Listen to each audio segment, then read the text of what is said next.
A Bíblia Nossa de Cada Dia está começando agora e nós vamos meditar no Salmo de número 34. Que bom ter você aqui novamente.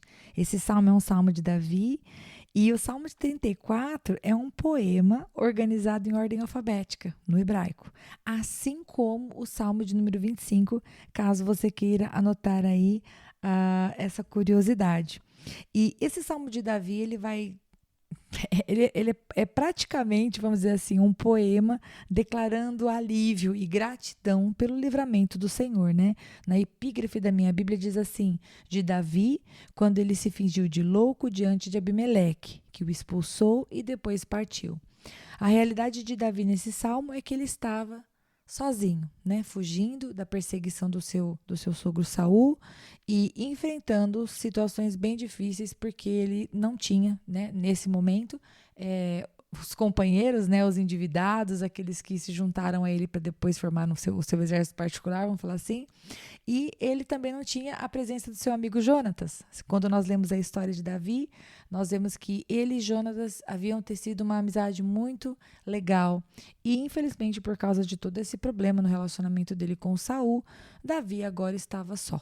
Ele tinha fugido e nós vamos ver aqui Davi compondo esse poema em adoração ao Senhor, apesar de toda a luta e toda a tristeza que ele estava passando. E a gente já começa a admirar o posicionamento de Davi logo no versículo 1, que diz assim: bendirei o Senhor o tempo todo. Os meus lábios sempre o louvarão. Eu quero parar aqui só um momento.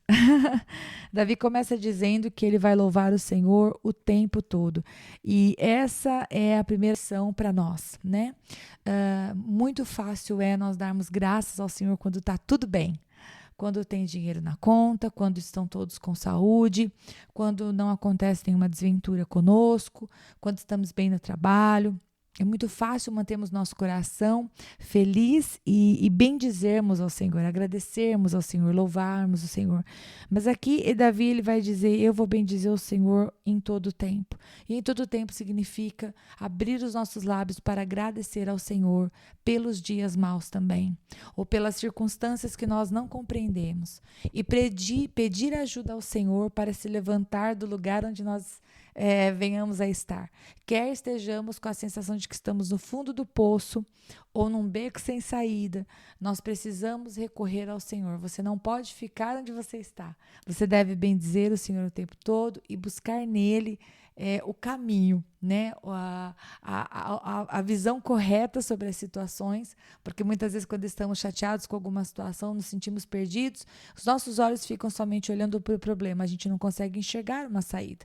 Mas Deus, que espera que nós louvemos o tempo todo, pode nos mostrar um caminho novo. E Davi diz que fará isso. Lá em 1 Tessalonicenses 5, verso 18, Paulo fala, né? Deem graças em todas as circunstâncias, pois essa é a vontade de Deus para vocês em Cristo Jesus. Que eu e você, a gente consiga não viver como pessoas que só reclamam, né, murmurando, ainda que nós tenhamos situações difíceis sim, ainda que a gente passe por lutas, por momentos adversos, porque quem é que não passa, mas que a gente possa louvar o Senhor apesar dessas circunstâncias, em nome de Jesus. Verso 2: minha alma se gloriará no Senhor. Ouçam os oprimidos e se alegrem. E quando fala que oprimidos, meus queridos, está falando daqueles que realmente se sentem abandonados, né? Se for para a gente se gloriar, né? Como diz 1 Coríntios, capítulo 31, se for para a gente se gloriar, que a gente se glorie no Senhor. Então, ainda que nós estejamos oprimidos por alguma situação e chateados, que a gente possa se gloriar, que a gente possa se alegrar no Senhor, por aquilo que Ele fez. Graças a Deus você tem o presente de conhecer o Senhor. Graças a Deus você não é mais uma ovelha sem pastor, você é uma ovelha que pertence ao Supremo Pastor. Graças a Deus pela fé em Cristo, a salvação do Senhor te alcançou e um dia, né, no abrir e fechar de olhos, você será levado à presença do Pai e você tem um futuro da glória com Jesus. Então, nós temos uma esperança que não se resume àquilo que nós podemos ver apenas com os olhos ao nosso redor, mas nós temos a esperança da vida eterna com Cristo. Verso 3: proclamem a grandeza do Senhor comigo, juntos exaltemos o seu nome. Busquei o Senhor e ele me respondeu, livrou-me de todos os meus temores. Eu acho lindo como Davi, ele sempre vai afirmar que a busca pelo Senhor nunca é em vão. E não sei se você se recorda, Mateus 7:7 fala: peçam e será dado a vocês, busquem e vocês encontrarão, batam e a porta será aberta a vocês, pois todo o que pede recebe, o que busca encontra, e aquele que bate a porta se abre, ou será aberta.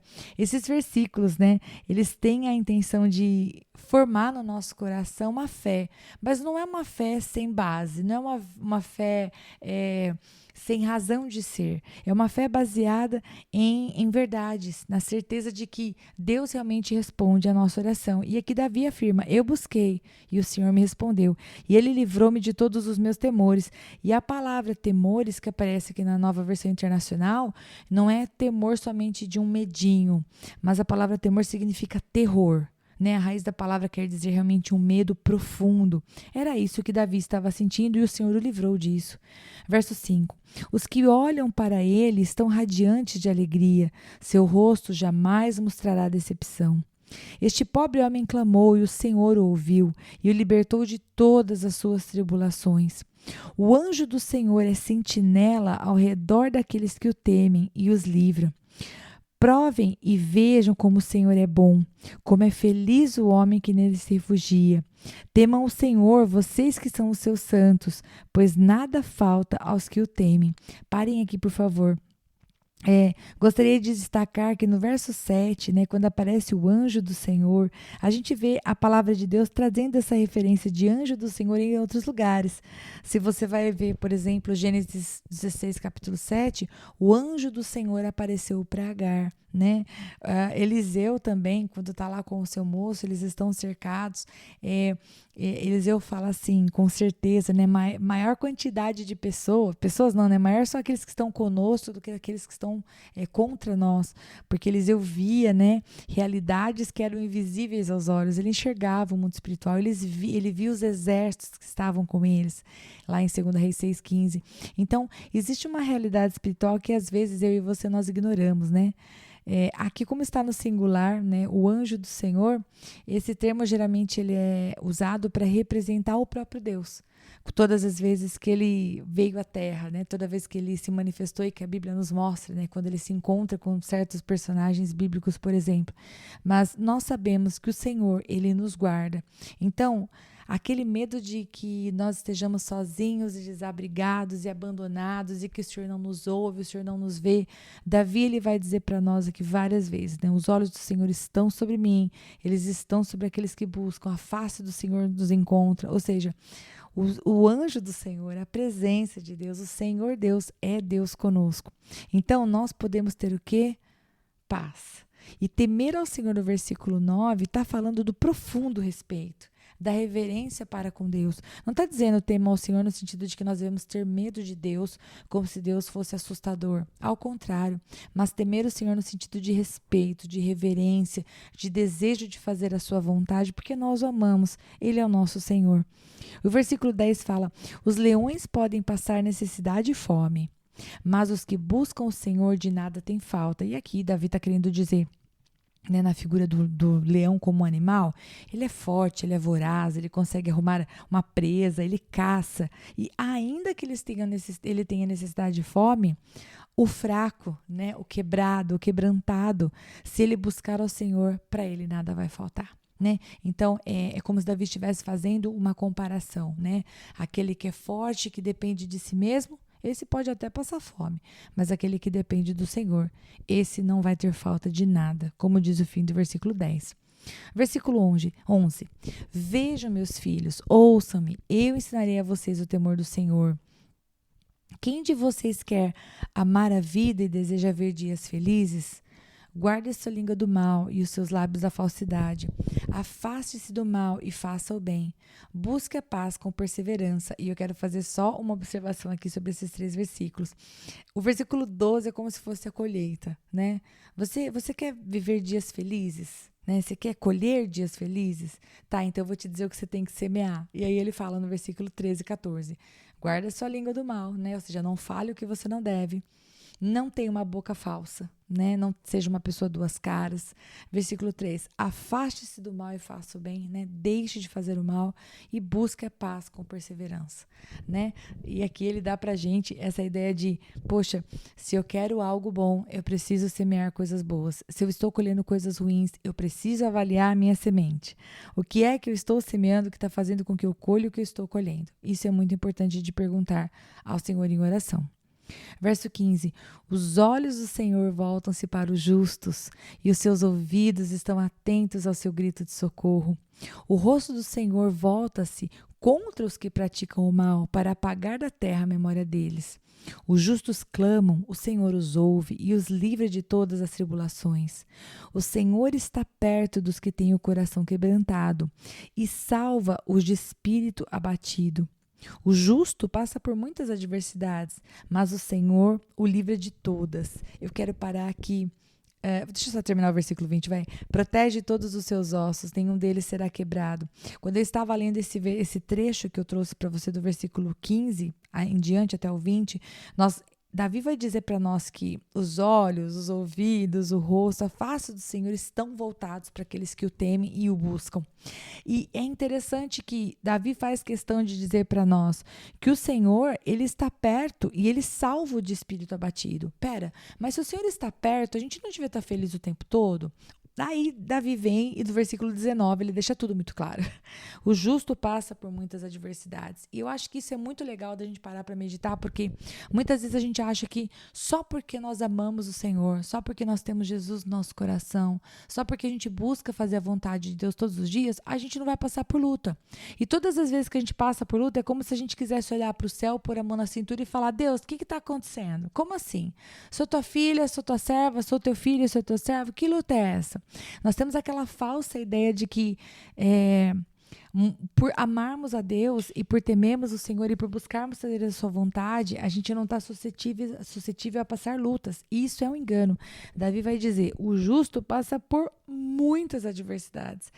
E eu não sei se você conhece, há um texto que está lá em 2 Timóteo, mas 2 Timóteo capítulo 3, verso 11 fala assim: as perseguições e os sofrimentos que enfrentei, coisas que me aconteceram em Antioquia, Icônio e Listra, suportei essas perseguições e o Senhor me livrou de todas elas.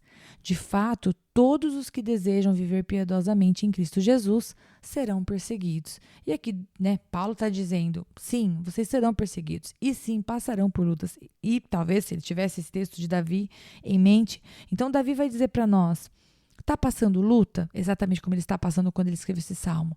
Continue adorando a Deus. Continue fugindo do mal, continue mantendo a sua boca longe da murmuração, não fale mal da pessoa, não amaldiçoe, ore, busque a face de Deus, bendiga o Senhor com palavras, Faça a sua parte e se aproxime do Senhor, porque aqueles que buscam a face do Senhor não vão de maneira alguma sair com as mãos vazias. E aí o verso 21 e 22 termina assim: a desgraça matará os ímpios, os que odeiam o justo serão condenados. O Senhor redime a vida dos seus servos, ninguém que nele se refugia será condenado. E glória a Deus, porque nós temos esse justo advogado junto ao Pai, para permitir com que nós não sejamos condenados. Sejamos, em nome de Jesus, aceitos diante de Deus pelo sangue de Cristo, que nos lavou e nos purificou de toda condenação. Então, que você possa, em nome de Jesus, nesse dia, receber do Senhor este salmo como um exemplo, Davi, que estava sendo perseguido, abandonado, havia perdido tudo, longe do seu amigo querido, longe de tudo aquilo que podia trazer qualquer tipo de alento na sua alma, ele só tinha o Senhor, e o Senhor era mais do que suficiente. Que você continue com a sua fé inabalável, assim como Davi, em nome de Jesus, e eu te espero, se Deus quiser, no Salmo 35.